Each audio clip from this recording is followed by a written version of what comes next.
Selamat sore semua. Selamat sore, Pak. Ya, kita mulai saja ya. Assalamualaikum warahmatullahi wabarakatuh. Alhamdulillah kita bisa ketemu lagi di minggu keempat setelah kita libur yang cukup panjang ya, libur Lebaran, sekitar 2 minggu. Terus juga kita di pertemuan yang ketiga itu materi ya. Pak, Ya, titip nama ya, Pak. Selagi sibuk deadline saya kejar tanggal 24. siap, Purba. Hai Pak Dila, Purba. HR Desk. Oh iya, Pak Purba nggak ngambil ini project langsung. Wah, belum sempat, Pak. Saya deadline-nya ketat banget nih, Pak. Tanggal 24 ini aja keteteran saya. Oke, siap. Siap. Ya, Ini presensinya lewat LMS ya. ya. Ini Jadi, saya masuk lewat LMS tadi, Pak. hmm, biar langsung kerekap nantinya. Ya, siap. Thank you, Pak. Ya, siap. Presensi yang kemarin juga forum yang isi otomatis tercatat presensinya. Ya, kalau di up di saya panggil satu-satu 41 cukup habisin waktu ya. Tuh. Kalau kelas pagi agak enak. Kelas pagi itu 11 orang. Cuman yang biasanya hadir 9 orang. Saya bisa presensi manual lah kalau itu. Kalau sampai 40 habis saya buat presensi. Ini yang baru join baru 20 19 berarti baru 19 mahasiswa. Masih banyak yang belum hadir. Oke. Di kelas saya yang seperti kita perjanjian di awal hanya sedikit tugasnya khusus untuk mahasiswa eksekutif. Ya, untuk yang reguler sih karena mereka juga eh, nggak se kayak nggak sepadat jadwal teman-teman. Jadi untuk reguler pasti berbeda. Jadi jangan tanyakan tugas ke reguler ya. Tuh. Kalau tanya reguler pasti ada tugas. Satu pertemuan pasti ada satu tugas.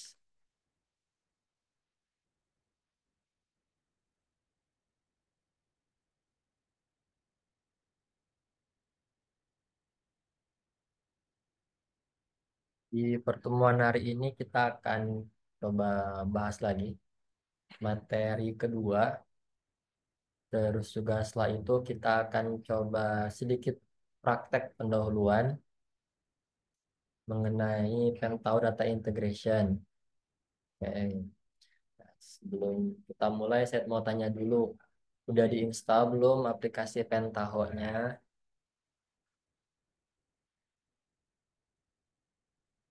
Yang udah bisa install, terus sudah kebuka aplikasinya, boleh angkat tangan atau chat.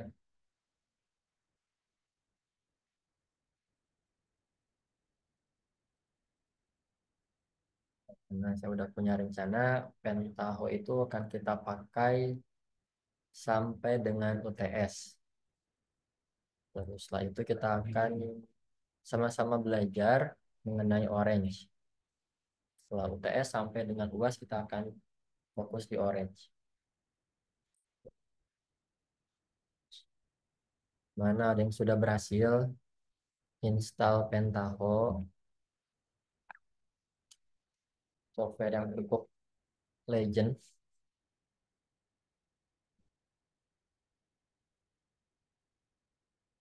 Oke, ada yang sudah, tapi lagi di jalan ya, oke.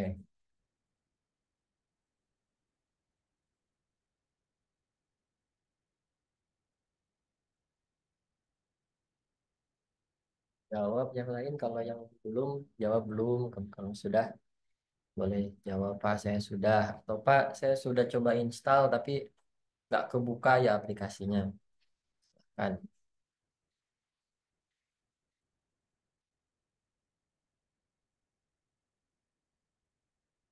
Ya, lagi di jalan, sudah install Orange di Windows. Oke. Oke. Buat sekarang kita fokusnya di Pentaho dulu ya. Pentaho Data Integration. Linknya kayaknya saya udah pernah share ya di grup.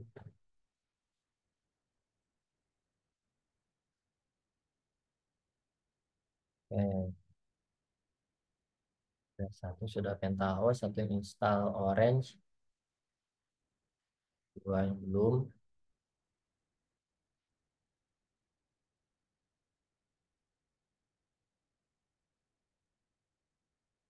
Nah, Pentaho ini termasuk software yang kayak paling mudah dikuasai dan paling mudah menjelaskan ke customer. Sampai sekarang masih Pak, dipakai. Ya, boleh motong nggak Pak? Kebetulan proyek saya minggu depan kayak di chat itu Pak, ada pentahonya. Bisa saya pakai dong Pak? coba saya lihat dulu.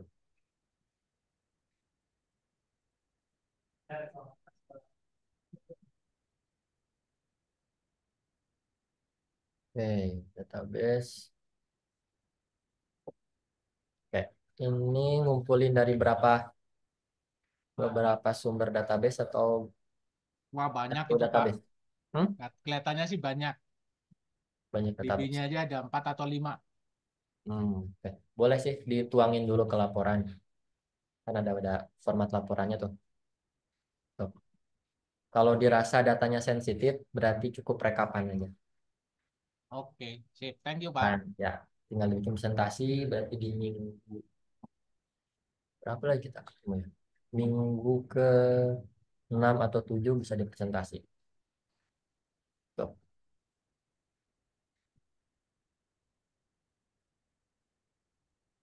Ada yang tahap download ya. Boleh. Nah, lumayan gede juga downloadnya. Kayaknya 1 giga lebih. Kayaknya udah jadi aplikasinya. Nggak harus install lagi. Kalau di kelas pagi, kelas reguler kemarin, tuh banyak yang nggak bisa kebuka. Yang sukses itu hanya dua mahasiswa. Yang lainnya udah keinstall, cuman gagal kebuka karena belum install Java-nya atau yang belum disetting apa home-nya, pad-nya. Tuh. Kalau udah baca presentasi saya yang eh, mengenai install Pentaho, situ udah ada dijelasin sih. Kalau ketemu error ini, coba cek pad Java-nya. Tuh. Kita masuk ke materi pertama. Mulai dulu dari yang paling sederhana.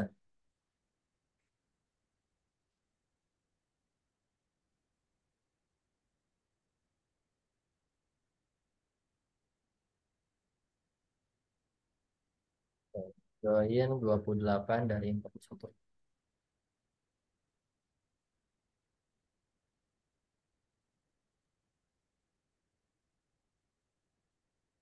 Kita mau bahas dulu materi di pertemuan kedua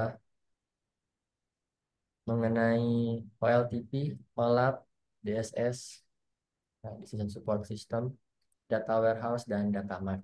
Kita akan belajar dasarnya dulu. Ya. Di forum saya lihat sudah ada yang betul jawabannya. Ya. Terus ada juga yang kayaknya jawabannya kopas, panjangan. Dan saya mintanya sederhana aja ya. Dan kita harus membahas dari hal yang sangat basic dulu.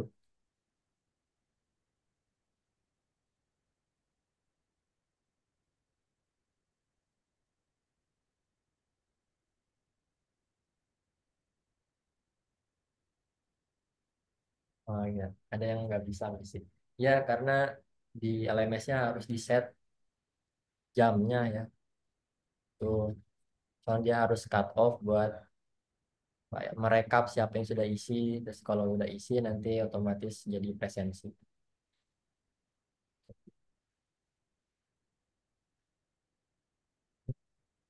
Termasuk ini juga 15 menit ya, 15 menit setelah perkuliahan dimulai itu presensinya jadi nggak aktif lagi ya. Kayaknya settingan dari adminnya kayak gitu.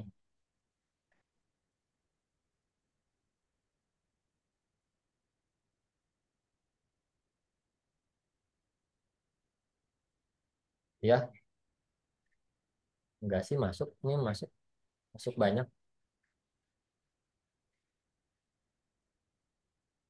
Udah 29 peserta. Yang join berapa? Yang join 25. Lah, empat lagi siapa?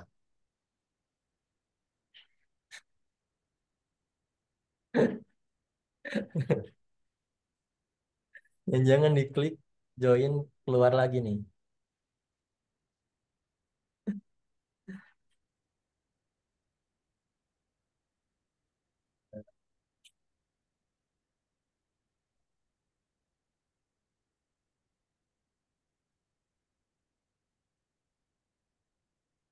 Kita masuk ke materi inti. Jadi materi inti kita itu nanti adanya di pertemuan 9 setelah UTS. Dan ini basicnya dulu.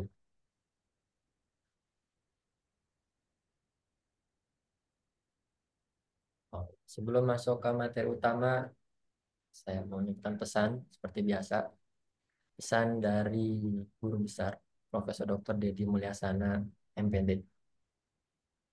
Mengenai dua poin ini, yang pertama, tidak ada gagal bagi kerja keras. Yang ada adalah sukses dengan rencana Allah Subhanahu wa taala, karena yang ada pada kita adalah yang terbaik menurut Allah Subhanahu wa taala. Maha Esa. Dan artinya yang tidak ada pada kita tidak dijamin kebaikannya oleh Allah Subhanahu wa taala.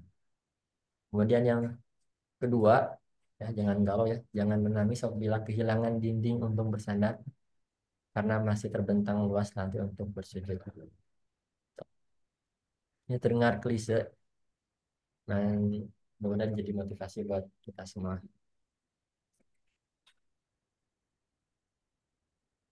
Oke, ada 5 materi yang akan kita bahas bersama-sama, akan kita pelajari bersama-sama. Yang pertama mengenai online transaction processing.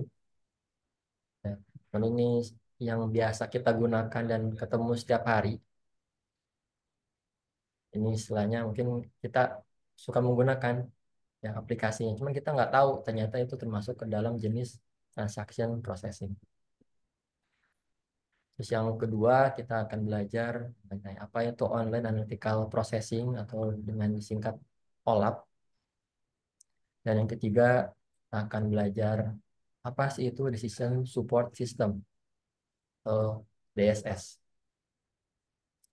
Yang keempat kita akan sedikit mengulas lagi mengenai data warehouse dan subset dari data warehouse, data mart.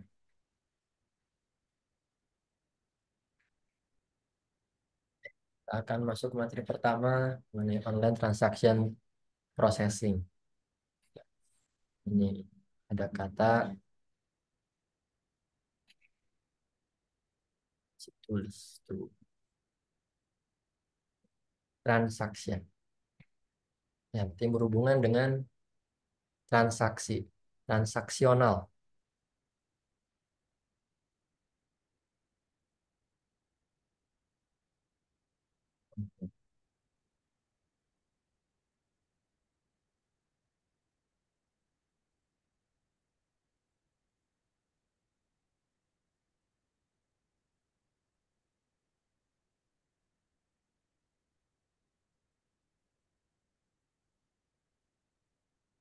Berhubungan dengan transaksional.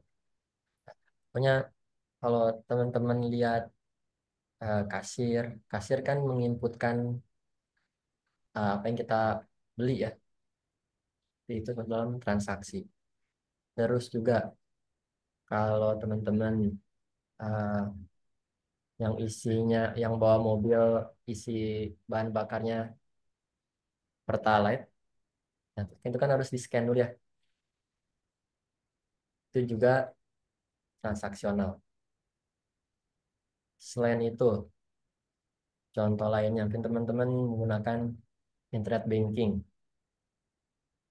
Pas kita masukin nomor rekening, terus eh, jumlah yang akan ditransaksikan, yang akan jumlah yang harus ditransfer, itu termasuk ke dalam transaksional. Yang berhubungan dengan transaksi itu disebut dengan OLTP. Nah, selain ketiga contoh itu, yang teman-teman nih seharian ya, berhubungan dengan transaksional, aplikasi apa saja? Boleh chat, boleh buka mic-nya. Absen, Pak. Ya, gimana Oh Pak? iya, presensi ya. Iya, presensi. Nah, kalau absen berarti nggak hadir. Oh iya, Kolom chat itu sudah ada yang bisa buka PDI, Danar. Keren.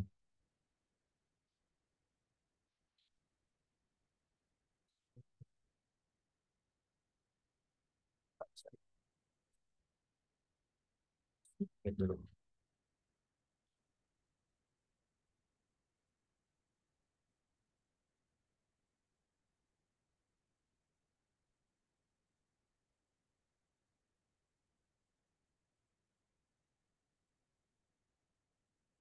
Mana presentasi?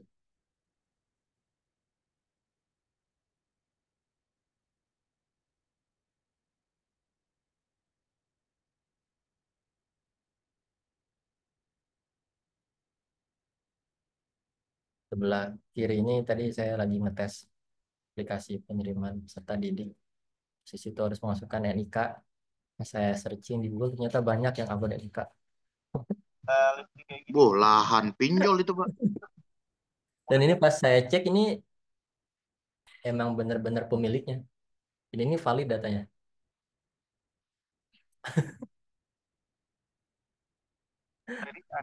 Lahan pinjol ini.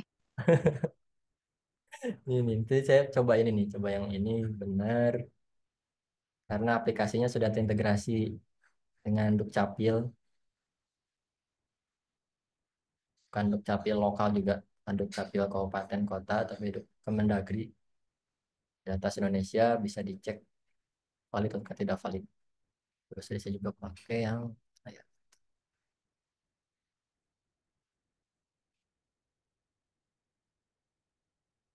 ada dua tadi saya cek. Itu valid dua-duanya. Yang namanya Tuhan ada nggak Pak? Yang namanya Tuhan Pak? Kayaknya pernah masuk ke berita itu ada ya. Ada Pak. Ini bahayanya nih main upload-upload ke Google, ke indeks lagi dah.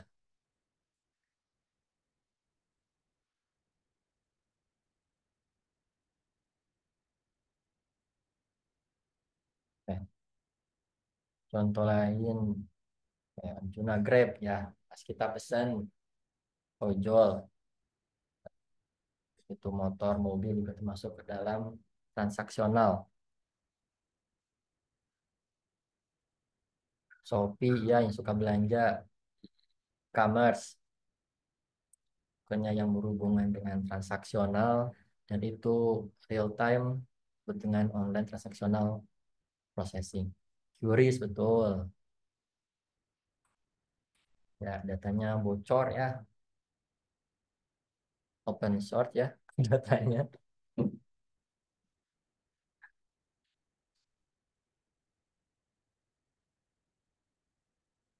Oke, tuh.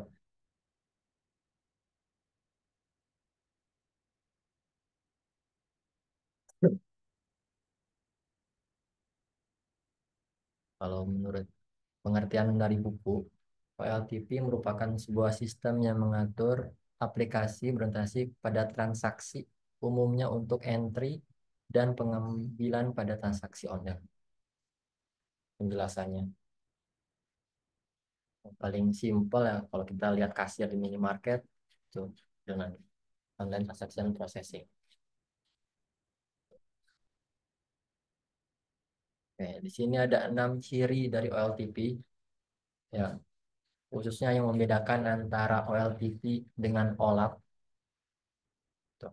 Yang pertama dari desain database. Ya, kalau LTP umumnya bersifat entity relasional. Kita sudah pernah belajar ini di semester 2 ya, mengenai database. Database yang dinormalisasi sebelum digunakan. Sudah pernah kita bahas. Terus yang kedua, data di OLTP itu bisa diedit, dihapus, ditambah, istilahnya dengan bahasa CRUD ya, create, read, update, dan delete. Kemudian yang ketiga, data berupa data transaksional yang berasal dari operasional sistem, diinput oleh pegawainya. Kemudian yang keempat, query yang digunakan berupa simple query. Biasanya nggak terlalu rumit. Karena kalau semakin rumit query biasanya akan memperlambat prosesnya. Sedangkan pengguna aplikasi inginnya datanya cepat, cepat diproses, cepat dibalikan. Karena kalau kita buka website terus 1 menit, 2 menit itu belum memunculkan data, jadi kita close aplikasi. Kita bisa distraksi, buka aplikasi lain. Segi kecepatannya sangat cepat. Dan yang keenam, space yang digunakan dibutuhkan relatif lebih kecil dibandingkan dengan OLAP. Tuh. Nah, kalau untuk space sebenarnya tergantung dari aplikasinya. Kalau aplikasinya makin besar ya, space juga makin besar. Ini 6 ciri dari OLTP. Terus apa sih manfaat dari OLTP? Jelas ya, untuk transaksional dari setiap transaksi yang dihasilkan dari proses bisnis perusahaan. Ya, karena hampir semua lini, semua manajemen itu menggunakan sistem OLTP. Ya, semuanya diinput, direkap di dalam sebuah aplikasi. Baik itu ditulis di dalam Excel, dicatat dalam Excel ataupun dalam bentuk aplikasi. Cuman kayaknya semua lini bisnis sekarang berpindah ya menggunakan aplikasi, maksud juga government. Cuman mungkin bedanya kalau swasta itu lebih terarah pengembangannya. Mungkin untuk government ya, sedikit sedikit kurang terarah di negeri Konoha. Gitu. Sehingga efeknya apa kalau tidak terarah? Efeknya adalah nanti saat pengambilan keputusan ya, di analytical processing. Di saat menggabungkan data dari beberapa sektor ternyata tidak merge ya, ternyata tidak balance. Ada yang datanya bagus, ada yang ternyata salah-salah pembuatannya. Tuh, sehingga pengambilan keputusan tidak berdasarkan data. Ini contoh ilustrasinya saat seorang di bank, baik saat dia menggunakan mesin itu akan tercatat, ataupun saat dia ketemu di CS, yang customer service juga akan tercatat dalam aplikasi. Itu. Oke, ini contoh lain dari penerapan OLTP. Kita sebutkan bersama-sama. Yang pertama, pencatatan pesanan konsumen. Tadi e-commerce juga termasuk ke situ. Maupun yang offline di Indomart, Alfamart, Superindo, dan lain sebagainya. Kemudian pencatatan pembelian, pencatatan penggajian karyawan. Oh, ini bisa jadi gabungan nih. Gabungan dari aplikasi presensi, mungkin contohnya. Terus juga dari segi penjualan, kalau dia marketing, ada berapa yang dijual. Kalau memenuhi target, memenuhi KPI, maka dia akan mendapatkan tunjangan lebih.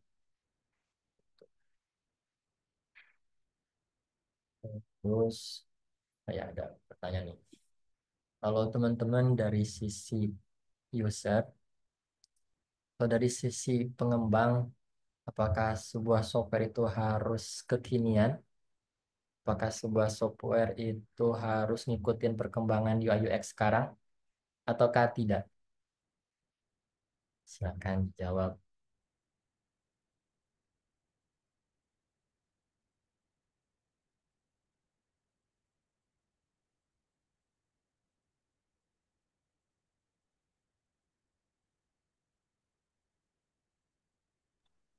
Yang mau Sorry berkomen. Kak, boleh diulang? Ah, maka sebuah aplikasi itu harus mengikuti tren kekinian di mana kan UI UX sekarang itu lebih smooth ya, lebih bagus. Ataukah tidak mengikuti perkembangan. Kalau teman-teman dari sisi developer, Lebih penting function Pak kalau dari user. eh, As ada long as they deliver, we don't even care about how they look Pak. iya, betul, betul. Yang penting aplikasinya jalan, Pak. Mungkin aplikasi jalan. Kata pepatah di US itu Pak, if it looks stupid but it works, it ain't stupid Pak. Yang lain ada yang komentar mungkin, oh Pak harusnya ikutin UI UX sekarang lah. Gitu. Buttonnya jadi bulat, atau simbolnya di bawah, gitu. Tampilan loadingnya kekinian, gitu. Simpel aja Pak, nggak semua orang suka kok yang terlalu rumit. Oke, betul betul. Kalau contoh realnya yang tidak mengikuti UI UX sekarang sama yang yang ngikutin UI UX sekarang, ada yang bisa nyebutin? Contoh realnya DSS tuh Pak, DSS. Sama banking itu Pak, sistem banking kan nggak masih zaman 90-an tuh Pak displaynya. Ya, Iya betul. Kalau yang dipakai Oracle sampai DSS ya dari zaman 90-an masih dengan warna abu-abu putih yang tombolnya ya masih kotak ganja gitu Pak. Sampai sekarang DSS Decision Support Service masih jalan gitu yang Oracle DSS, terus yang banking juga kurang lebih displaynya sama. ya, nggak ngikutin UI UX sekarang ya karena mengejarnya Iya, function ya, bankingnya banking yang internal ya Pak, bukan banking yang ke core, user, banking yang bukan core ya. internal sistem. Ada loh yang pakai user juga BCA. Ah iya Pak, jadul. Akhirnya karena kan banyak di komen netizen, sedangkan kan BCA bukan netizen usernya, penggunanya kan banyak, nggak hanya netizen yang komen ya. Ini kan penggunanya nyaman, udah tuh, ada yang puluhan tahun kali pakai aplikasi itu, udah oke banget. Sampai yang 40 atau 5 tahun, 50 tahun ke atas juga masih sangat familiar dengan tampilannya. Kenapa dia harus ngikutin user ya? Bikin akhirnya BCA bikin lagi satu aplikasi. Ya mobile ya Pak. Ya, yang mobile betul. Biru yang legend. Dia tuh yang tadi sampaikan Pak Willy Jerry itu yang penting functionnya jalan. Tampilannya kayak gimana, asal familiar, fungsinya jalan, oke. Gitu. Terus ada loh, eh, BUMN yang update aplikasinya karena ingin gaya UX-nya terlihat bagus. Tapi respon usernya jadi negatif. Sebenarnya karena itu Pak, kalau nggak diambil bagiannya kayak jadi sih Pak. Tuh, silakan tebak-tebak sendiri. Sebelum dia mengupdate function, harusnya dia melakukan kayak survei lah, sampel survei dari beberapa level user, dia nyaman nggak dengan aplikasi ini. Terus kalau dia lakukan improve, apakah dia terganggu nggak? Apakah dia menambah experience dia nggak? Harusnya seperti itu.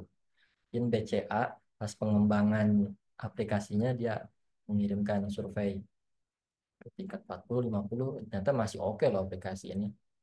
Nah, akhirnya yang dikuatkan itu back end-nya.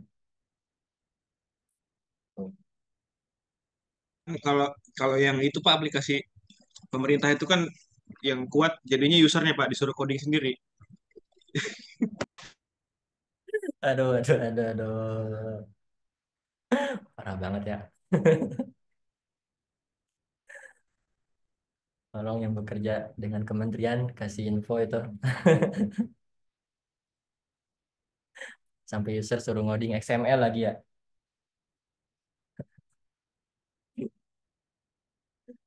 Hmm. Banget itu Pak kayaknya Pak. Hmm? Udah mentok banget sampai harus edit XML itu. Bingung. Jadi decision makingnya tuh gak bener gitu. Iya, kacau banget sih itu Pak. Cuman mereka yang bisa kepikiran gitu, kita nggak kepikiran. Ya, aduh. Jadi kan biasanya ada approval ya, approval dari pengambil keputusan lah. Kan biasanya ada meeting dulu, ini solusinya kayak gini, XML dari kita. Mungkin oke aja lah gitu. Harusnya dia coba juga sih, ternyata ini ribet buat user, cari solusi lain dong, kayak gitu harusnya. Solusi apa yang diinginkan sehingga memaksa user coding XML.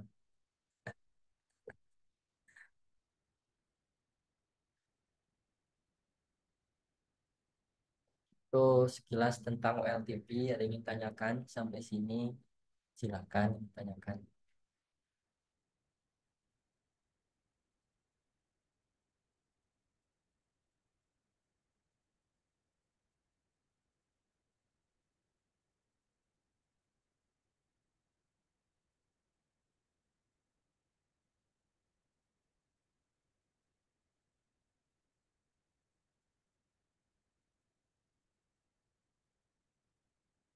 Udah paham ya?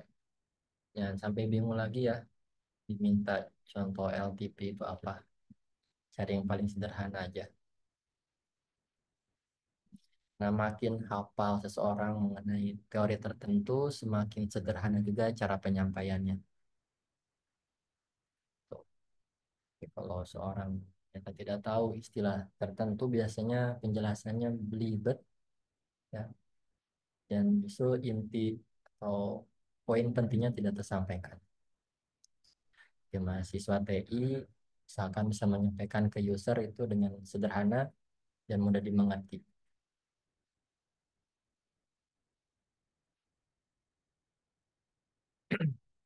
Ya, kita masuk ke materi kedua mengenai online analytical processing. Ini kalau kita ibaratkan tangga, ya. Kalau OLTP itu tangga paling bawahnya dulu, ya, yang inputnya, usernya, penggunanya, itu OLTP. Nah, di step kedua itu ada yang namanya OLAP, di mana data-data transaksional ini ditarik. Untuk apa? Untuk dianalisa. Ya. Untuk apa? Untuk mendukung sebuah keputusan. Contohnya kenaikan jabatan dari staf menjadi manajer. Nah, tentu harus didukung dengan data-data. Ya. Tidak didukung dengan orang dalam, ya, atau juga dengan insting tentunya. Insting boleh sih, tapi harus didukung dengan data-data sebelum. Minimal kriteria dasar itu terpenuhi. Tuh. Contohnya seperti kerajinan atau presensinya bagus. Ya. Juga dari segi inovasinya bagus, segi komunikasinya bagus, dan lain sebagainya.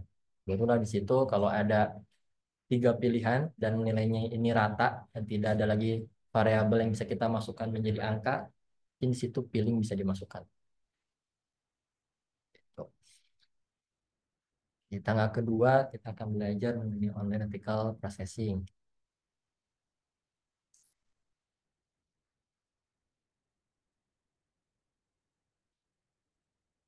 Buku OLAP adalah metode pendekatan untuk menyajikan jawaban dari proses analisis yang bersifat dimensional secara cepat. Gitu. Mungkin dari OLTP itu bentuknya tabel, setelah masuk di OLAP itu diolah menjadi report ataupun menjadi grafik. Tapi paling gampang kalau kita melihatnya dalam bentuk grafik.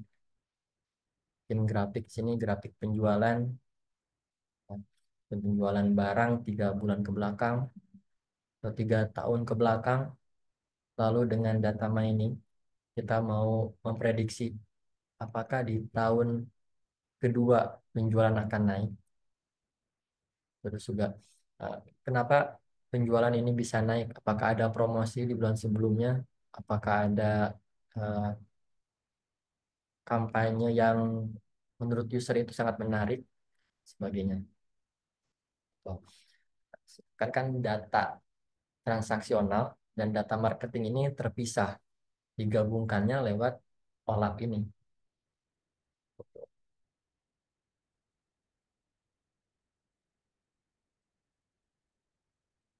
Database OLAP sangat berbeda dengan OLTP dari sisi beban kerja, di mana OLAP dirancang dan difokuskan pada kecepatan pembacaan data, OLTP pada kecepatan perekaman dan perubahan data. Dan umumnya, database OLAP dihasilkan melalui suatu proses batch, itu dikumpulkan menjadi beberapa kelompok dan biasanya dilakukan dalam periode tertentu, tiap tengah malam, tiap minggu, dan sebagainya. Jadi berbeda dengan OLTP yang real time, OLAP ini tidak selalu real time. Ya. Bisa jadi di cut off setiap tengah malam. Kalau perbankan itu di setiap tengah malam, di jam 11 sampai jam 12, sebagian bank itu tidak bisa digunakan aplikasinya. Nah, biasanya akan ada clearance data atau juga pengecekan transaksi yang mencurigakan. Teman-teman yang menggunakan kartu kredit, dan kalau ada transaksi yang mencurigakan, besoknya itu akan ditelepon. Atau saat itu juga bisa ditelepon, tergantung. Atau juga bisa ditarik setiap 1 minggu sekali. Datanya naik ke OLAP. Atau 1 bulan sekali, 3 bulan sekali, atau 1 tahun sekali. Itu tergantung dari kebutuhan perusahaan yang menganalisa data. Kemudian database di OLAP biasanya juga database yang sudah diperkaya dari berbagai sumber data transaksional dan biasanya merupakan suatu data warehouse.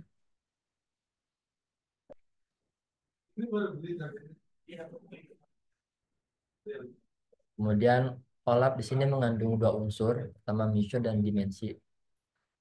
Pertama, data bilangan yang terukur, misalnya kuantitas, harga, nilai rata-rata dari kelompok nilai tertentu, jumlah dari kelompok nilai tertentu, dan lain sebagainya. Kemudian unsur yang kedua adalah dimensi, mengacu pada kategori yang digunakan untuk mengatur measure. Ya. Biasanya data dikelompokkan dalam bentuk bertingkat. Dimensi yang umumnya selalu ada dimensi waktu. Biasanya disusun berdasarkan tahun, kuartal, bulan, dan hari.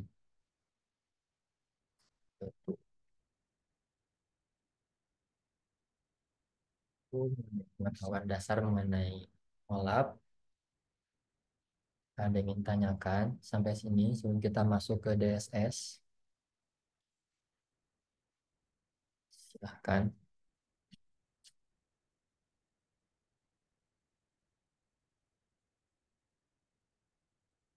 Ya, betul, Arjuna. Artinya datanya real time. Ya, karena kan digunakan transaksi. Kalau down, tuh user bisa kabur.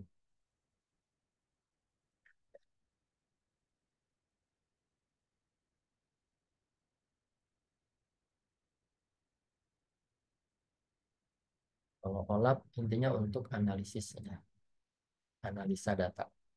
Dan penggunanya pun bukan user biasanya. Biasanya di tingkat manajer untuk pengambilan keputusan. Ya,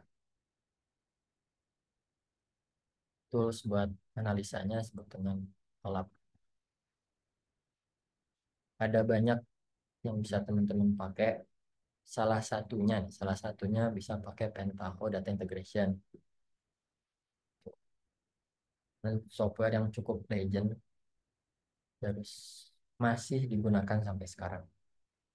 Karena paling simple, dijelaskan ke user, juga kan bentuknya nanti drag and drop.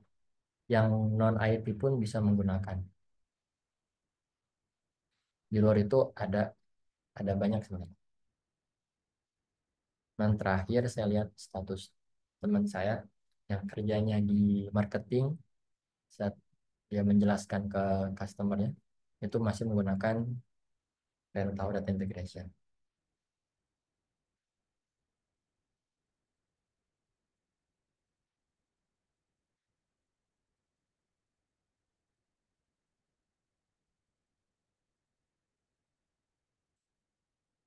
Di kelas pagi itu ada pertanyaan gitu nih. Pak, kalau software yang kita bikin itu gratis atau software-software di luaran itu yang open source itu dapat uang dari mana? Tuh, jadi rame lah pasar. Nah, menurut teman-teman nih, software yang gratis itu dapat uangnya dari mana? Silakan jawab di chatting. Dari deal dengan ini Pak, dengan enterprise. Biasanya mereka minta ke yang upgrade version untuk enterprise level. Ya, betul. Jadi kita buka beberapa fitur yang free ya. Terus kalau usernya ternyata nyaman, terus mau pakai fitur yang lebih expert, itu harus upgrade ke enterprise ya. Betul, betul. Selain itu, dapat dari mana lagi? Donation GitHub page Pak, iklan. Ya, betul. Donasi ya, donasi dari para penggunanya. Terus, betul, iklan juga yang disimpan di websitenya, setiap orang klik dia dapat uang. Betul.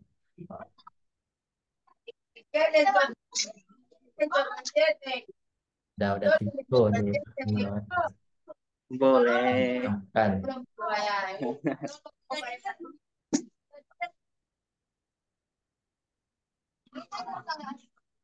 Iya. Udah mana nengok? Lagi nggak yang mau ditambahkan Udah mana selain nengok? Alat kemari dari di dong kita tengok hon di hotel.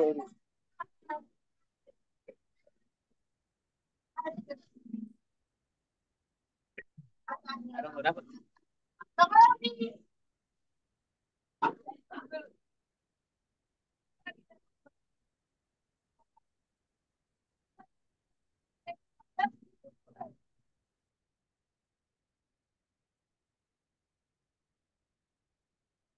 ya, selain tiga itu ada lagi nggak? Yang gini paling gampang. Eh, WhatsApp gratis nggak? Gratis ya, yang buat user. Mungkin ada yang berbayar di fitur bisnis. Bahkan dibandingkan dengan penggunanya yang user biasa lebih banyak yang pengguna biasa. Ya, WhatsApp dapat data, dapat uang dari data. Datanya diapakan? Dianukan Pak untuk iklan di platform yang lain. Eh, Mungkin kita pernah di grup atau chatting ke teman mengenai produk tertentu, terus kita buka aplikasi di lingkup Meta yang lain, ataupun kayaknya cross deh, sampai, sampai Google juga, kita bisa keluar iklannya itu juga.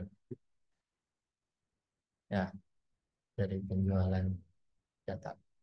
Itu juga jadi alasan kenapa negara Cina itu melarang melarang penggunaan WhatsApp gitu. Ada yang tahu Cina pakai chatting apa? Gue Pak, gue WeChat. Chat, betul. Oh iya Pak, sorry, mau nanya dong. Kalau misalnya kita tahu bahwa data itu dianukan, gitu ya, disebut sama Pak Willy, berarti PDP atau GDPR atau PISMA atau compliance standarisasi lainnya tentang security itu ngaruh nggak sih? Ya, silakan. Ada yang mau menjawab? Terus di mana sisi security-nya gitu ya? Yang Kita katanya kan nggak tahu data apa yang dikolek ya sama mereka. Mungkin tahu, tapi karena kita acep aja kali ya. meskipun enkripsi end to end kan katanya ya. Ya servernya apa tetap di mereka, mereka punya kuncinya. Gitu. Betul. Mungkin enkripsi itu buat user biasa atau pas kita buka data kita sendiri ya dienkripsi. Kan mereka punya kuncinya. Ya, gitu. Ngomongin end to end juga kalau enkripsinya masih lawas dan ya itu juga sama aja sebenarnya. Jadi lucu aja kalau ngomongin tentang privacy data, Pak. Kalau ngomongin data itu private, ya semua data sekarang jadi public sih. Iya. bingung, saya jadi bingung. Gimana jadi compliance security atau DPO ya, data privacy officer. Jangan itu ngapain, mungkin liatin data orangnya di internet. Iya, mungkin apa ya, yang bener-bener dienkripsi kayaknya penggunaan email, ya. Betul nggak? Pakai PGP kayaknya enggak deh, Pak. Enggak. Enggak sih menurut saya. Katanya sih sekarang Proton Pak yang paling ini. Nah ya, Eh, setuju. Itu peraturan oke. Yang paling safe ya. Iya, katanya sih gitu Pak. Proton Mail. Oke. Kan dulu juga Tambahin sempet Pak, kan. tambahin. Boleh, silakan. Kelihatannya banyak yang salah kaprah dengan definisi end-to-end encryption, Pak. Hmm. End-to-end encryption itu sebenarnya gini, end-to-end encryption itu bukan data kita di encrypt terus kita nggak apa itu somehow nggak ada yang bisa buka. Itu suatu pemahaman yang salah sebenarnya. Yang dinamakan end-to-end encryption itu hanya enkripsi pada saat data itu ditransmisikan. Bukan pada saat data itu disimpan, bukan pada saat data itu dibuka. Nah, ini banyak yang bilang nih, karena saya juga berkecimpung di security juga kan, banyak yang bilang, loh aku udah pakai EDR, semua data aku enkripsi. Yang dienkripsi datanya atau transmissernya. Ya, di situ yang banyak yang salah kaprah. Aku udah pakai EDR, udah pakai ini, tapi kok masih kecolongan. Loh, yang di yang dienkripsi itu pada saat kita akan mentransmisikan data. Contoh gampangnya seperti ini. Kita mau pakai VPN, mau pakai apa, itu ya benar itu enkripsi. Tapi kan enkripsi itu kan jalurnya yang kita enkripsi. Dengan maksud end-to-end enkripsi tidak ada user selain kita pada saat data itu ditransmisikan bisa terbaca oleh mereka. Lain halnya dengan kita sendiri sebagai pengirim, kemudian orang lain sebagai penerima, dia pasti bisa baca. Udah nggak ada enkripsi di dua tempat itu, termasuk di sisi storage-nya. Storage-nya di mana? Ya server si vendor lah, entah itu WhatsApp, entah apa. Ya itu semua jarang kok.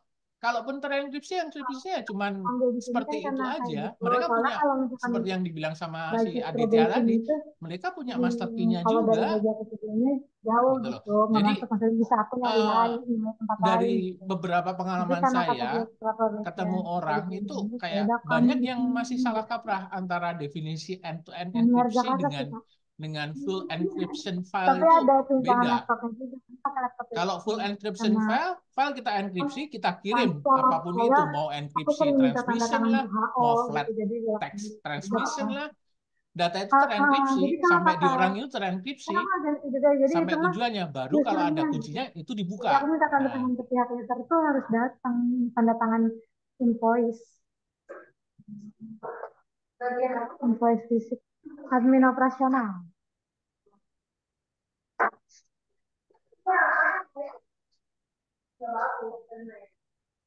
gitu Pak.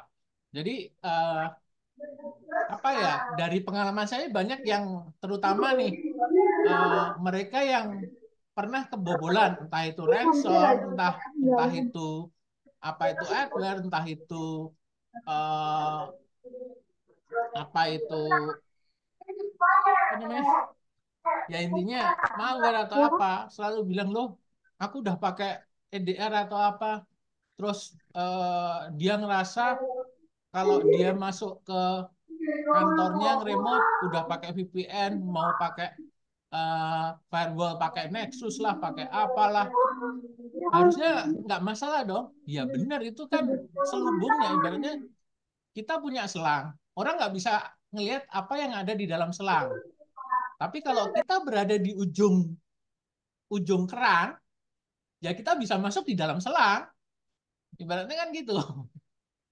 Ya, betul. Oke. Gitu. Kasih penjelasannya, Pak Purba. Jadi intinya proses pengirimannya ya, transfernya. Udah transfernya yang dienkripsi, cuman sampai ujung datanya jadi plain lagi gitu ya. Iya, ya. Gampangnya kita kirim WA, si penerima terima dalam bentuk apa? Pasti kan dalam bentuk teks yang mudah dibaca ya, yang bisa dibaca kan? Ya, mungkin kebanyakan user menganggapnya pas proses penyimpannya pun itu terenkripsi. Ya, itu yang banyak yang salah kaprahnya di situ, Pak. Ya, meskipun kalaupun penyimpanannya terenkripsi tetap aja bisa di-decrypt. Gitu. Ya, Tuh. Oke, terima kasih penjelasannya. Tuh. Jadi Mbak Dila mau menambahkan atau gimana? Apa cuma bocor aja mic-nya?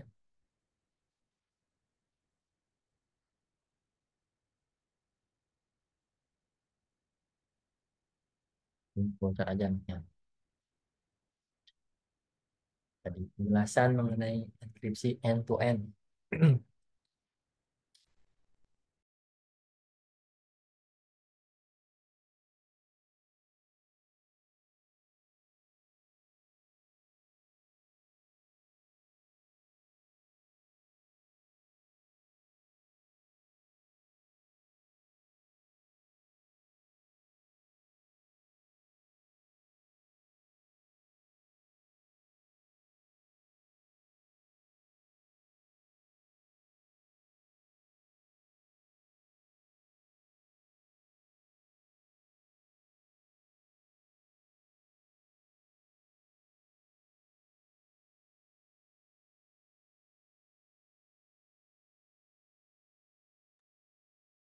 Oke, kita lanjut ya.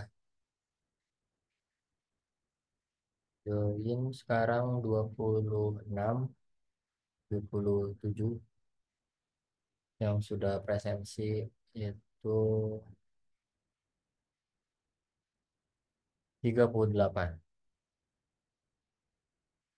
Ada 10, 11, 11 yang tidak ada di Zoom tapi sudah presensi.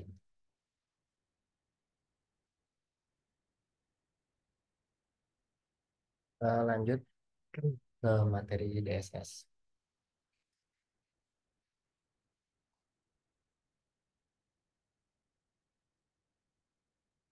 Oke. Materi ketiga adalah penjelasan dari decision support system.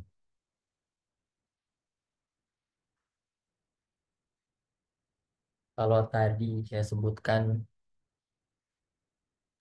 OLTP itu paling bawah, yang di tingkat paling saat yang nomor pertama, penginputan data. Terus analytical di tingkat kedua. Yang tingkat ketiga ini decision support system.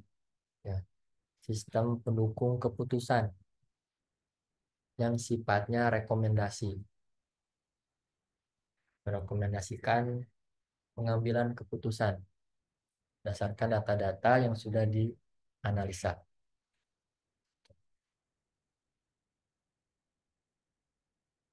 Penjelasan lebih lengkapnya.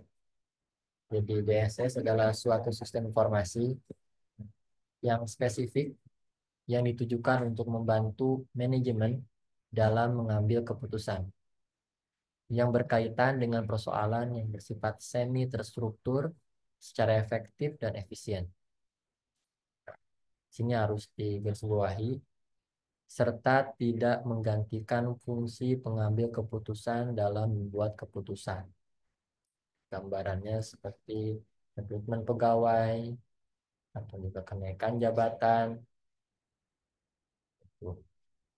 dan mencari sosok yang paling tepat menurut kriteria yang sudah ditentukan.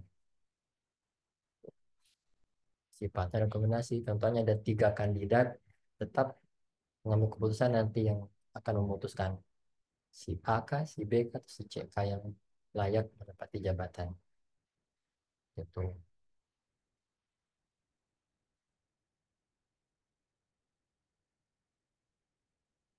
Jenis metode DSS kita akan fokuskan nanti di setelah UTS. Kita searching di Google metode DSS.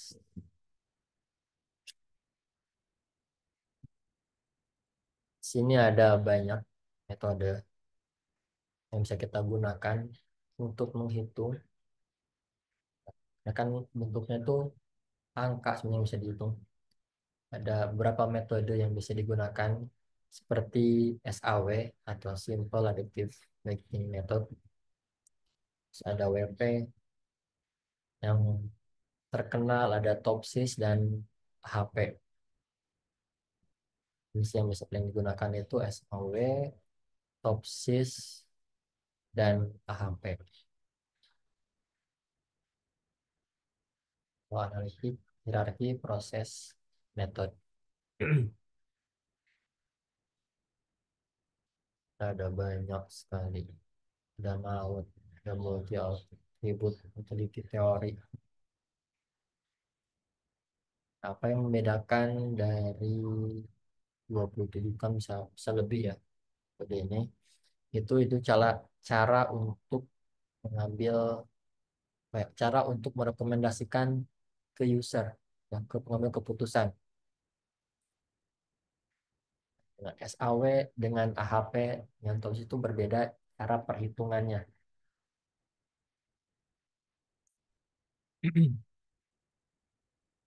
Dari beberapa daftar metode ini ada yang sudah pernah digunakan dan yang menggunakan SAW, TOPS atau AHP di pekerjaannya, kan bisa raise hand atau bisa chat. Pak saya belum pernah pakai, Pak saya pernah pernah pernah pakai SAW, silakan di chat atau baru. Kalau kalau pekerjaan nggak tahu sih Pak metodenya namanya apa. Biasanya kita kasih weighting faktor berdasarkan matriks aja sih Pak. Build matrix itu terus sesuai kriteria yang apa yang biasa expert expert knowledge-nya kita masukin ke situ gitu Pak. Jadi kalau misalnya ada ketebalan material 20 feet gitu, nah itu masuk ke matriks yang low, medium, atau high, nah itu ditabrakin lagi sama properti yang lain gitu Pak. Misalnya kelenturan gitu misalnya Pak ya. Weightingnya jadi dari matriks itu Pak gitu. Di sini saya nggak tahu nih Pak metode yang mana. Ya, istilahnya mungkin nggak tahu ya. Karena ya ada pertanyaan juga dari kelas pagi itu, Pak, jenis-jenis metodenya apa saja, Pak? Apakah harus menggunakan metode itu untuk mengambil keputusan? Enggak ya, ini hanya metode yang tadi disebutkan Willy itu bisa juga. Nah, kalau menurut perusahaan itu sudah cukup, tidak harus menggunakan metode yang ada di sini. Kalau ini kan pakemnya, ya, pakemnya, alurnya, itu. Kalau menurut perusahaan itu yang paling efektif, itu silahkan. Yang lain ada yang mau menambahkan atau baru baru dengar istilah-istilah ini? Saya baru Pak, baru dengar Baru. ini. Ini sih balik lagi nanti ke hitungan matematika sih nantinya. Jadi coba saya selipkan beberapa slide presentasi ya. Gimana sih SAW itu bekerja, gimana sih TOPSIS itu bekerja, HP. Mudah-mudahan bisa jadi eh, ya macam rencana. Kalau nanti pas skripsi apa saya pikiran kayaknya ini bisa dibikin pakai TOPSIS. Nah, syarat untuk skripsi atau judul skripsi itu harus ada metode yang terimplementasi. Metode JSS, nah ini beda lagi dengan metode yang lain, berarti ada kalau data science ya silakan cari metode yang paling tepat atau algoritma yang paling tepat. Bias kah dan lain sebagainya. NLP juga silakan cari metodenya. Penting untuk skripsi itu ada metode yang terimplementasi.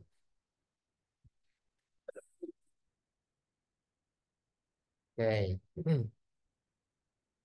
Kita lanjut ke data warehouse. Silakan singkat 19.4.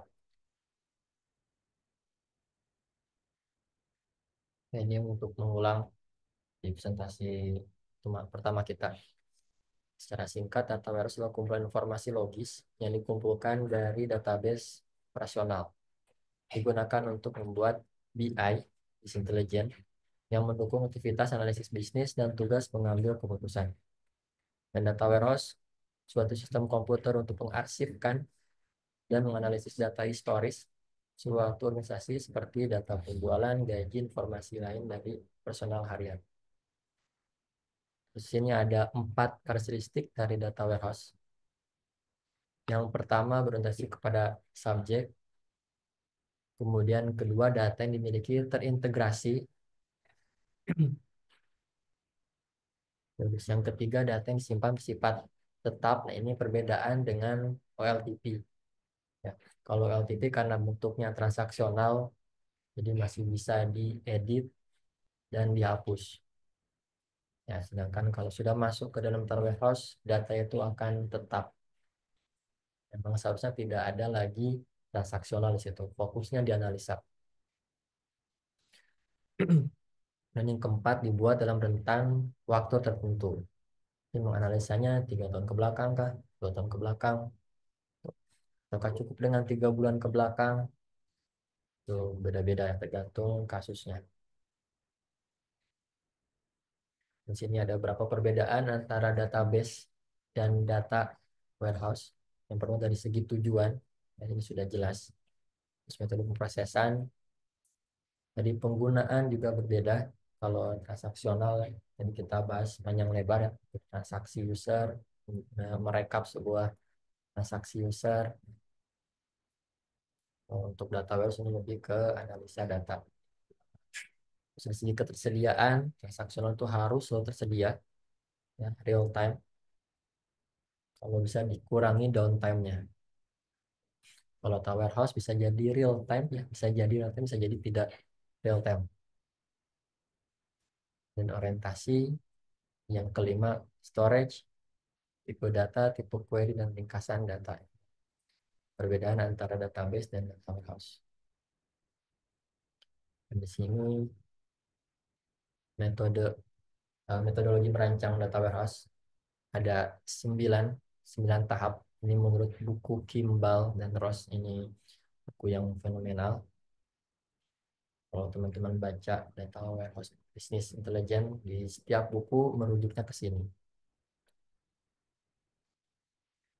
Ini ada 9 tahap. Ya, kita akan singkat karena harus praktek dulu. Bisa dibaca nanti.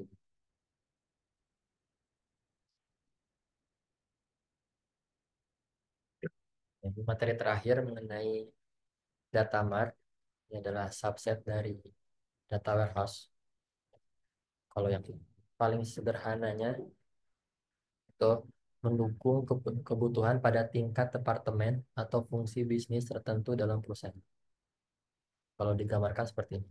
Kan di paling bawah ini transaksional, masuk ke data warehouse. Nah, data mart itu dikirimkan ke lini bisnis yang lebih kecil lagi. Misalnya ke marketing, ya, misalnya ini ke produksi, ya, ke publik dan lain sebagainya. Gantung dari jenis data. Dan ada 3 kategori data mart. Yang pertama ada dependent data mart, yang kedua independent data mart, dan ketiga hybrid data mart. Kita lihat gambaran di sini. Ada 3 gambaran. Yang pertama kita bahas dependent data mart. Ini yang ngalir lah, aliran. Jadi dari source, dari transaksional masuk ke data warehouse, diolah di sini, lalu masuk ke data mart setiap bagian. Kemudian ada independent data mart. Ini datanya langsung diambil dari transaksional beberapa sistem. Biasanya gabungan dari sistem A dan sistem B. Ada lagi hybrid data mart. Ini yang paling sering digunakan adalah dependent data mart dan hybrid data mart.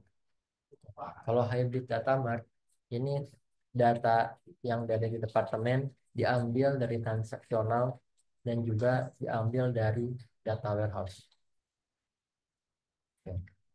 Itu perbedaan yang ketiga jenis data mart, event data mart, jenis data mart, dan hybrid data mart.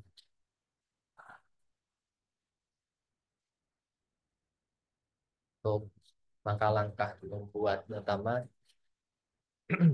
pertama mendesain sistemnya, terus membangun penyimpanan fisiknya, kemudian yang ketiga mengisi data store-nya, yang keempat akses, membuat keputusan dan pengolahan, lalu pengolahan data. Ini ada beberapa keuntungan penggunaan dari data mart. Pertama, akses yang efisien, alternatif dari data warehouse yang murah karena bentuknya lebih kecil, meningkatkan kinerja dari data warehouse, pemeliharaan data, pengaturan yang sederhana, analisis dan entry yang mudah. Terus ini ada kesimpulan, kalau ada yang bingung apa sih bedanya data warehouse dan data mart. Kalau data warehouse gudang informasi, jadi beberapa sumber digabungkan, dikumpulkan di organisasi atau departemen dalam perusahaan. Sedangkan data mart itu subtype dari data warehouse. Jadi arsitektur untuk memenuhi kebutuhan kelompok-kelompok dalam jumlah yang kecil. Data mart hanya memegang satu kumpulan data. Dengan data warehouse semua bidang dia ada di situ. Kalau data mart itu tergantung dari manajemennya. Kalau misalnya pegang finance berarti produksi. Itu untuk materi kita hari ini. Ada yang ditanyakan sampai sini sebelum kita masuk ke praktik?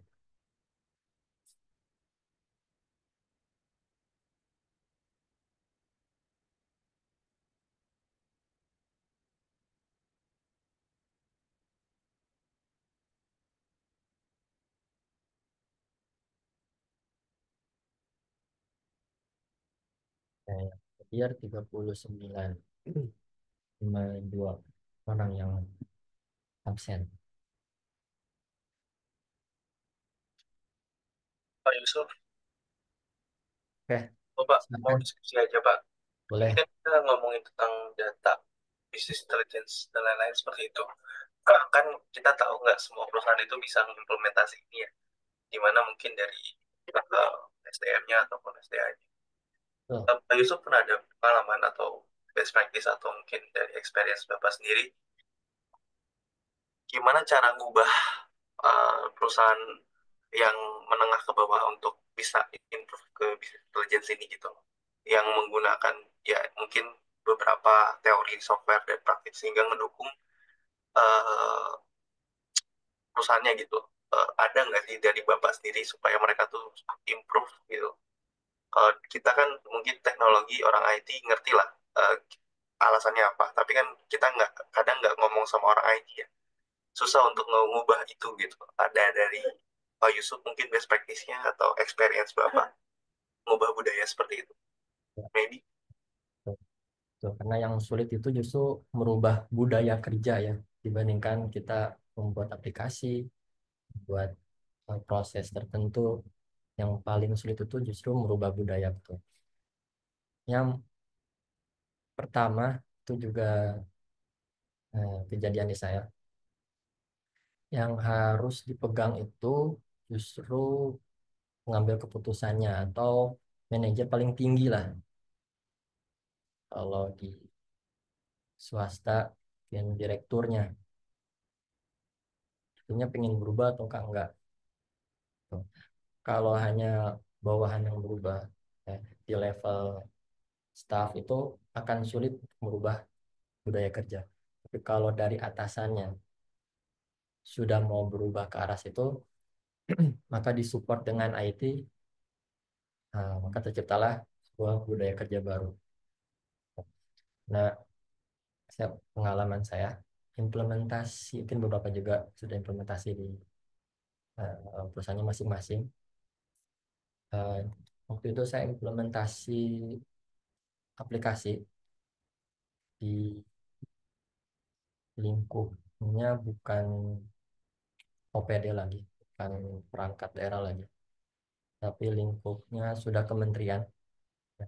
Tapi kementerian itu punya kayak kantor-kantor di setiap kabupaten kotanya. Nah, sebenarnya inovasi ini sudah ada di beberapa kantornya. Cuman karena inovasi ini dari bawah, ya, munculnya. Sedangkan banyak sekali wilayah di Indonesia saat itu jadi sulit. Waktu itu kita datang ke kantornya dan paling tinggi itu dipegang sama kepalanya lah. Dan menurut kepalanya ini harus terimplementasi aplikasi. Mau kan tidak mau harus implementasi. Akhirnya semua lini ya itu bergerak. Implementasikanlah aplikasi itu dengan minus dan plusnya. Jadi emang yang pertama harus dilalui itu bagaimana kita memberikan eh, memberikan masukan ke atasan kita kalau kita harus merubah, mengambil keputusan berdasarkan data. Barulah di situ infrastruktur, software berjalan. Itu sih Mas Aditya. Oke, Pak. Karena mungkin saya bukan bidang ini ya, jadi saya ingin tahu aja, ngegambarin gimana saya kalau jadi orang yang masuk ke dalam bidang ini. Ya, salah satu yang pikiran saya sih, Indonesia kan masih negara berkembang, jadi pasti akan ada di semua perusahaan, dimana dari sistem tradisional ke yang modern gitu. Kita tahu kalau sekarang sosialnya udah mulai ke situ kan. Udah dari lama, cuman kita telat seperti biasa. Thank you, Pak, jawabannya. Ya, betul. Biasanya emang kita agak delay ya di kita. Orang lain udah pada berubah di dulu ya. Dulu sistem informasi dari transaksional ke informasi itu kita berbondong-bondong semua. Padahal yang lain udah berubah. Semua berubah menjadi aplikasi. Terus sekarang trennya aplikasi kita berbondong-bondong bikin aplikasi di mobile. Sedangkan di luar sana sudah berubah. Ya, semuanya by text. Gitu. Ada tambahan juga sih Pak sebenarnya Pak. Dulu Boleh. itu kebetulan kerja di perusahaan yang berbeda gitu ya. Jadi eh, mereka sudah punya expert sistem sendiri gitu Pak. Jadi datanya itu seperti tadi Mas siapa ya tadi ya Mas Indra ya, Mas Indrawan ya, yang Kenapa ya, Pak? barusan komen. Iya, jadi Bukan, saya bukan. Saya baru nyampe ke bukan ya. rumah. Oh iya sorry Mas. Saditya, Saditya. Mas Aditya, iya. Jadi ceritanya dulu mereka udah ngelakuin transformasi digital gitu, tapi karena heavily rely on expert system, pada saat beberapa membernya mereka itu udah moving ke artificial intelligence atau machine learning itu malah berkebalikan gitu. Yang diharapkan adalah dengan apa ya, kecepatan mereka untuk mengubah menjadi digital, tapi begitu kita introduce AI atau machine learning, mereka lebih ke hold up gitu, you cannot do that gitu. Jadi kayak mereka nggak lebih reluctant untuk menggunakan itu karena uh, predesesor mereka sebelumnya juga nggak pernah menggunakan gitu Pak. Jadi ada di dunia digital yang cepat, mereka cepat juga ikut beralih, tapi pada saat kita mengikuti kecepatan mereka, mereka malah nyuruh ngerem gitu. Karena ini belum proven ya. Kalau Ya, nggak dites kapan proven ya kan gitu ya Pak ya. Kadang malah betul. terbalik gitu. Nah, pada saat itu jadinya lebih ke mereka memilih model yang lebih human. Contohnya menggunakan metode fuzzy dibandingkan kita benar-benar pakai perseptron atau yang lain-lainnya gitu Pak, metode algoritma machine learning yang lain gitu. Jadi yang menahan kemajuan kadang-kadang juga manusia gitu Mas. Yang lainnya udah ready untuk maju, beberapa sistem menolak gitu. Jadi ada juga yang kasus seperti itu malah. In aktual begitu apa ya, satu persatu kan akan lepas juga gitu. Jadi masing-masing departemen punya akal untuk ngakalin gitu, punya ide untuk ngakalin. Masing-masing pada waktunya akan rilis juga gitu. Mereka trial tanpa expert gitu kan ya. Coba-coba nanti kalau udah terbukti berhasil baru di blow up nih gue udah trial. Ini hasilnya match dengan aktual gitu. Jadi membuat suatu kebudayaan, ya emang bener Pak, paling sulit itu mengubah culture.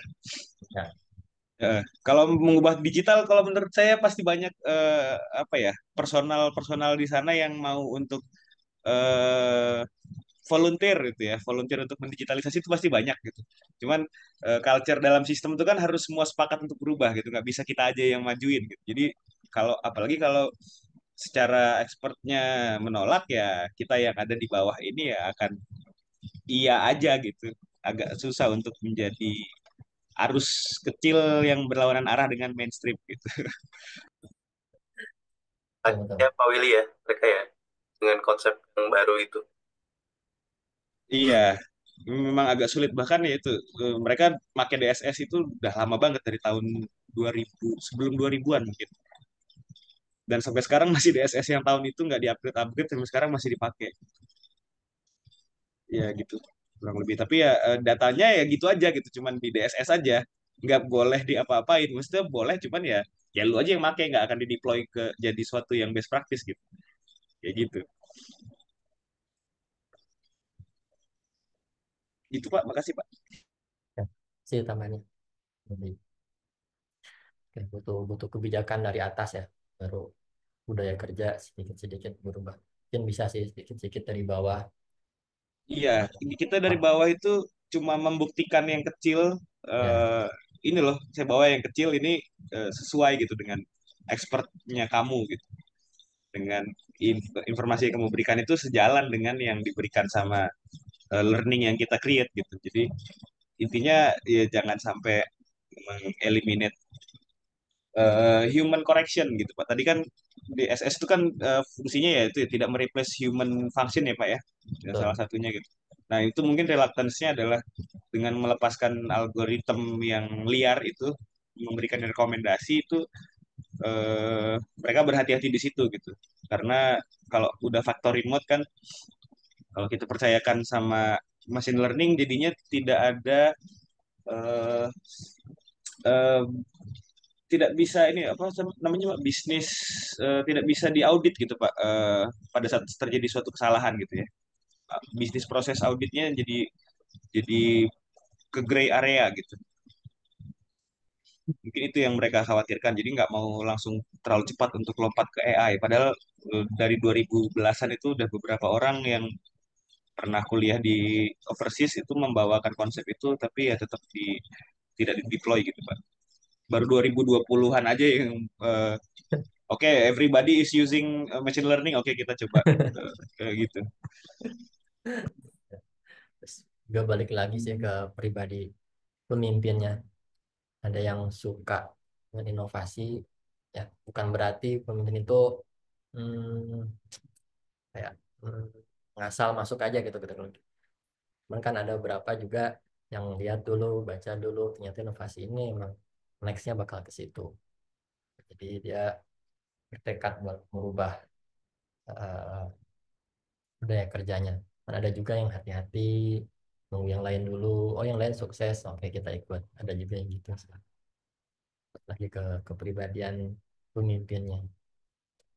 Ada yang suka ikut alur, ada yang suka itu. Menarik pembahasannya. Ada waktu 18 menit lagi untuk praktik. Pak, boleh izin ya Pak, saya belum maghrib Pak, di Sumatera agak telat, setengah 7 baru maghrib Pak. Oh ya, boleh. Eh, Baik, kasih Pak. Dan yang sudah install Pentauret Integration, silakan dibuka. Akan praktik sederhana. Sebenarnya praktik itu sudah ada di pertemuan satu ini. Cuman kan saya baru meminta teman-teman buat install. Sekarang kita sama-sama buat coba.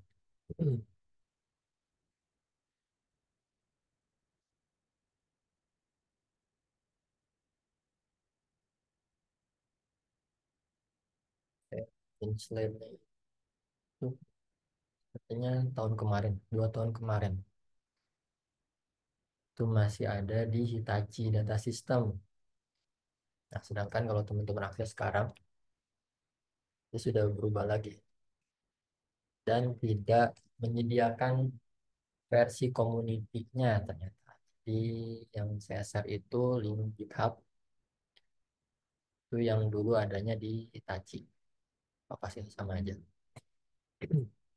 Kalau teman-teman akses di sini di pentaho.com, itu yang ada hanya trial 30 hari.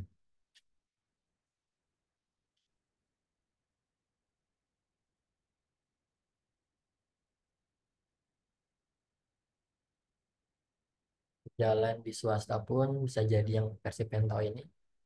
Kayaknya kebanyakan masih yang community edisi.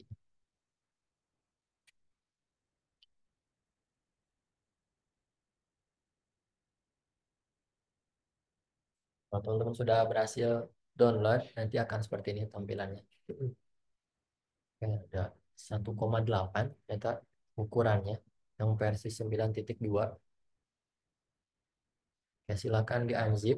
Nanti akan jadi satu folder namanya data integration.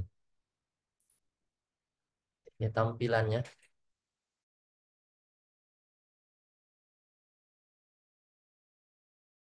Folder dan file. Silakan diklik 2 kali bagian spoon.bat.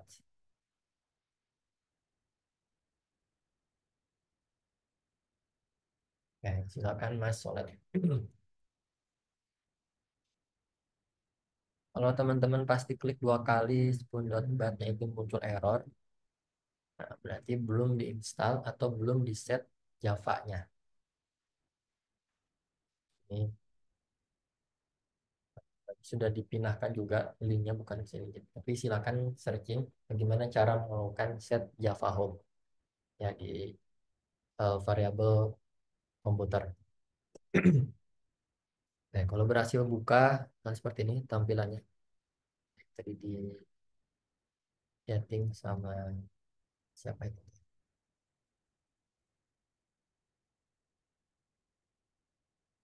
Mas Danar. Mas Danar sepertinya sudah off. Itu tampilannya kalau sudah berhasil install dan sudah berhasil membuka. Kalau sudah berhasil menginstal dan membukanya, silakan klik kanan di bagian transformation. Klik kanan new. Atau juga kalau tidak ada di sini, di bagian atas ada toolbar file, new, kemudian transformation.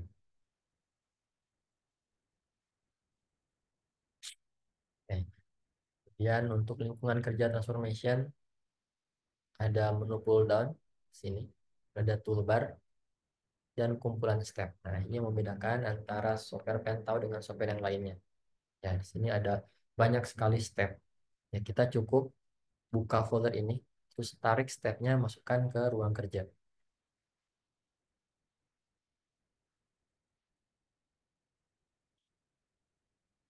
Oh, sudah hadir. Oke, ini seperti itu. Sudah sangat siap. Sudah. Oke, kita mau praktekkan ini. Kita akan simple praktek dulu. Kita mau merubah bentuk CSV menjadi XML output. Nah, kita gunakan 2 step. Pertama CSV input dan XML output dari file daftar film Netflix. Daftar.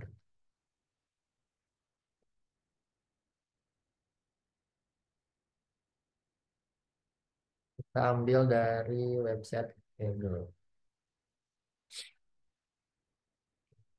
Ini website dataset open source nih teman-teman. Kalau mau teliti atau mau sumbangsi data open source, silakan masukkan ke sini.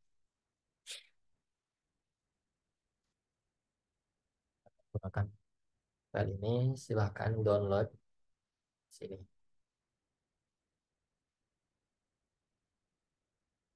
Dan kita akan transformasi menjadi bentuk XML output.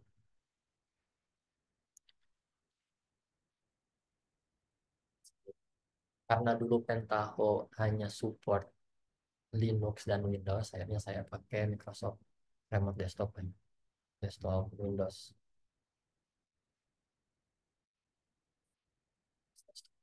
Siapin dulu.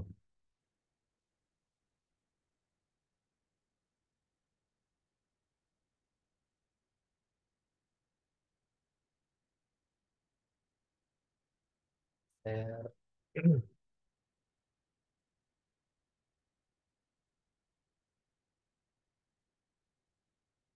Ya, cepat saya share aja di sini ya. Soalnya.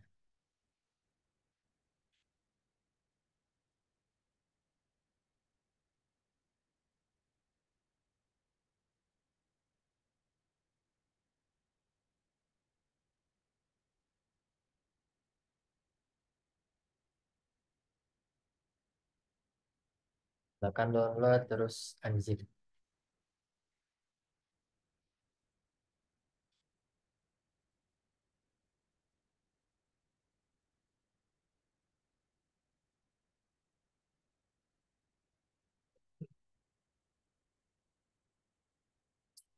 Oke, data integration. Sekarang bagian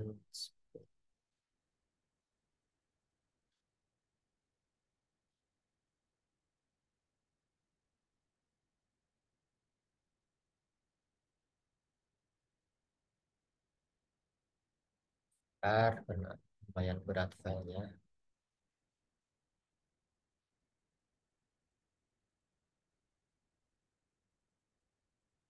Mau pakai versi 9.2, teman-teman bebas mau pakai versi berapa.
Ini tampilannya.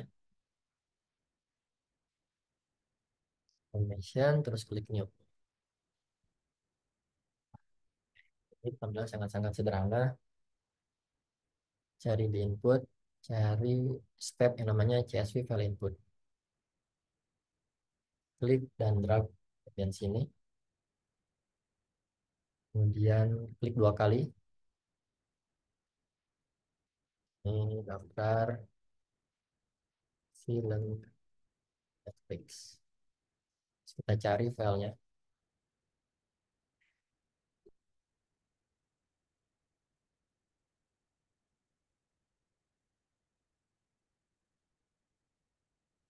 Latihan, pengenalan, bagian input.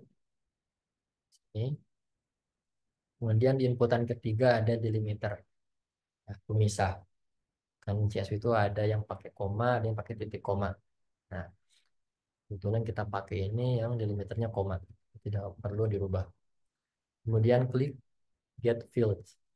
Nah, kita mau melihat field-field yang ada di dalam daftar film Netflix. Ada 12. Kemudian kita mau lihat sampel data eh, Netflix title ini. Dan contohnya kita mau preview 100. Ini. Misalnya bisa kebuka di sini, artinya kita sudah berhasil meload file daftar film Netflix.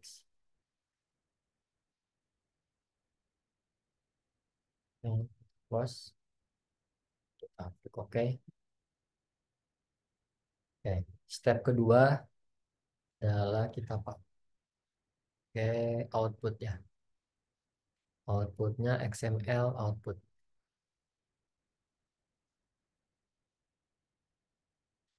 Selain XML juga di sini ada JSON output, insert update, dan sebagainya.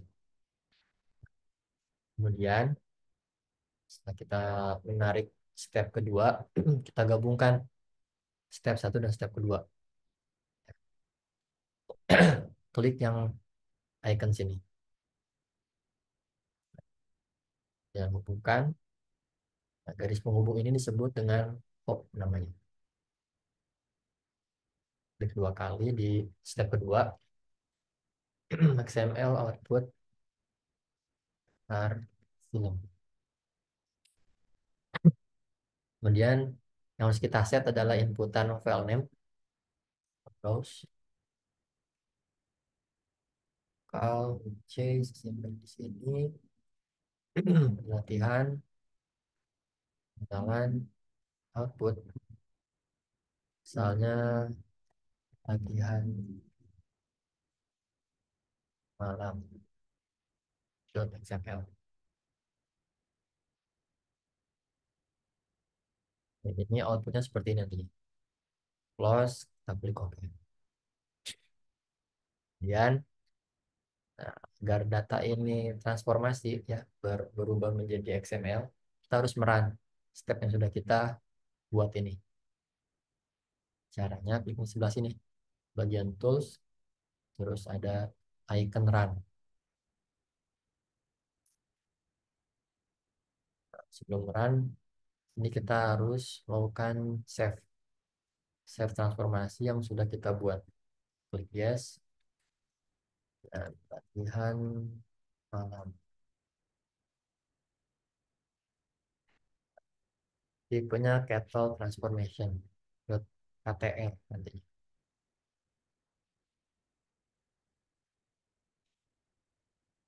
Save.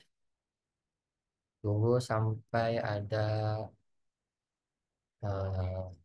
log spoon the transformation has finished. Yang kita sudah bisa merubah dari awalnya CSV menjadi XML. Coba kita lihat sini pengenalan output latihan malam. Latihan .ktr yang tadi step-stepnya kita simpan di sini. Contohnya ini outputnya. Bisa di browser.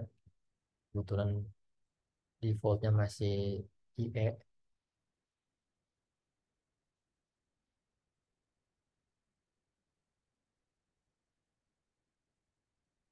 Awalnya CSV, sekarang bentuknya XML.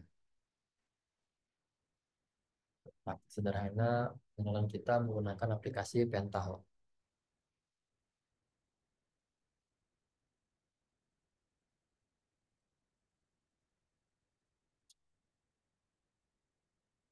Ingin tanyakan sampai sini, silakan dipraktekkan 1 menit ya.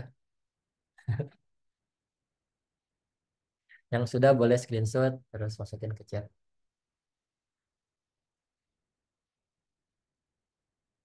Saya masih di jalan, Pak. Gimana ya? Ya, boleh tar pas sudah sampai praktek lah. Nanti. Siapa? Siap. Nah, ini baru pengenalan, masih belum tugas. Ya, tugas minggu depan ya. Mungkin minggu depan kita akan praktek. Ya, kan teman-teman praktekkan di lokal komputer masing-masing. Atau kalau dekat kampus, silakan datang ke kampus. Di lab 2 sudah diinstalkan di situ Pentaho Integration. Bisa bersama-sama praktek di situ. Jadi nanti buat pertemuan ke-5 dan ke-6 kita akan fokus di praktek. Nanti saya akan buat modul, ya, akan buat presentasi. Silakan dipraktekkan. Kalau ada yang tanyakan, silakan chat di grup atau ke personal juga silakan. Jadi tugasnya kalian sudah upload screenshot di assignment di pertemuan 5 dan 6. Kalau yang ini masih coba-coba, masih pengenalan lah.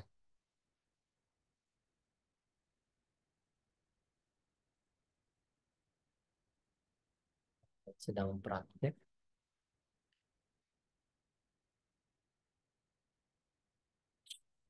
Masih simple sih. Nampaknya dua step.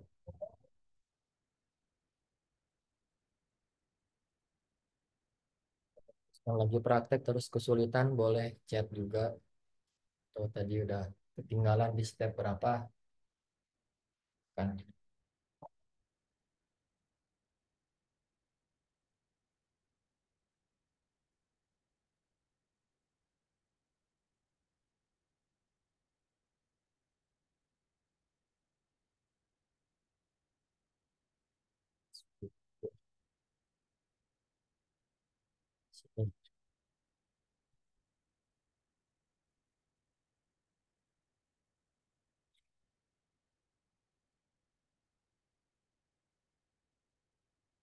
Tinggal masukin nama stepnya, pilih filenya, terus get field, terus coba cek datanya ada atau enggak, klik OK.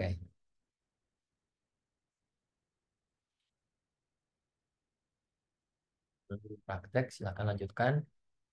Sini teman-teman masih ada kelas ya. Ruangan Zoom-nya mau dipakai sebenarnya. Silakan dipraktekkan mandiri. Kalau ada yang ketemu error atau bingung, silakan chatting saya.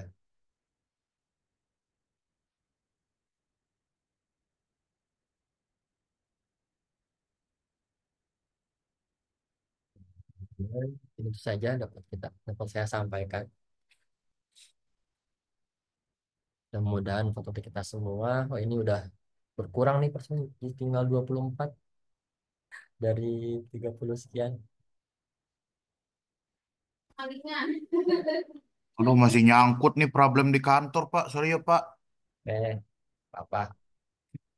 Kita praktek realnya nanti di pertemuan kelima. Kita tidak ada Zoom. Saya akan berikan tutorial saja. Yang sudah berhasil upload tugas itu disebut absen, disebut dengan presensi. Bukan yang ini ya, nanti ada lagi soalnya. Oke, terima kasih teman-teman atas perhatiannya. Mudah-mudahan foto kita semua. Saya tutup pokoknya. Assalamualaikum warahmatullahi wabarakatuh. Selamat malam semua. Waalaikumsalam warahmatullahi Waalaikumsalam wabarakatuh. warahmatullahi wabarakatuh. Assalamualaikum warahmatullahi Nah, wabarakatuh. Terima kasih, Pak. eh,